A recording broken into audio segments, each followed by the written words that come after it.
नमो बुद्धाय. जय भीम.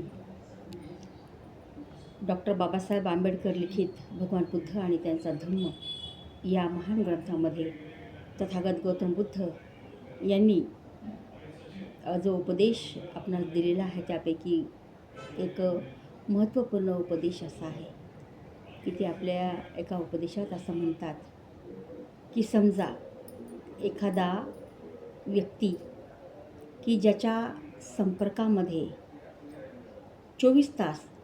एखादा शील सदाचारी, सद्गुणी, कुशल कर्म करणारा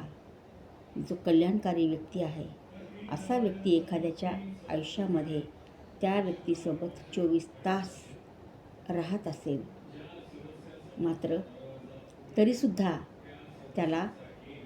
त्या व्यक्तीच्या शील सदाचाराची किंमत आणि जाणीव नसेल, तर त्या व्यक्तीसोबत 24 तास राहूनही जर त्याला त्या व्यक्तीच्या सद्गुणांची पारख करता येत नसेल, तर अशा व्यक्तीची गत म्हणजे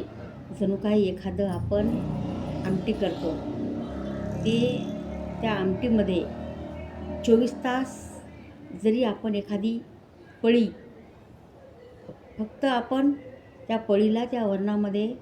आपण हलवत बसलो, तर त्या पळीला त्या वरणाची किंवा त्या आमटीची चव ज्याप्रमाणे कळत नाही,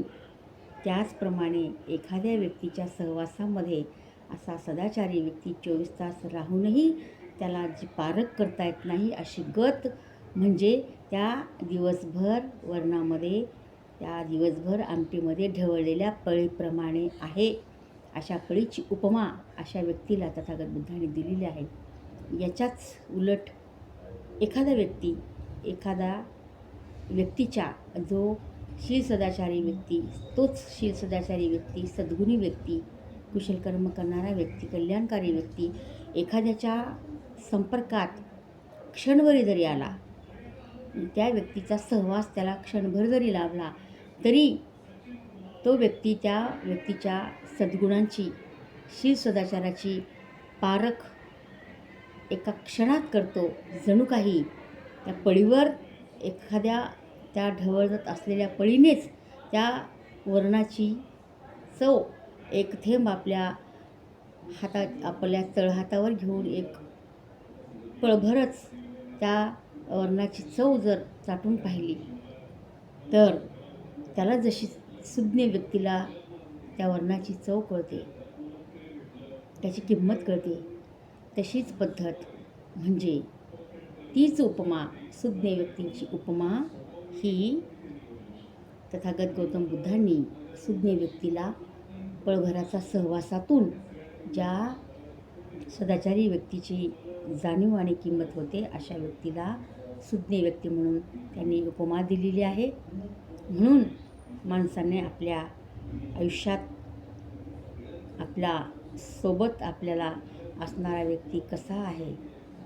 त्याचे सद्गुण कसे आहेत, या गोष्टीची पारख करून जो तथागत बुद्धांनी सांगितलेली जी पळी आहे, त्या पळीसारखं आपण न बनता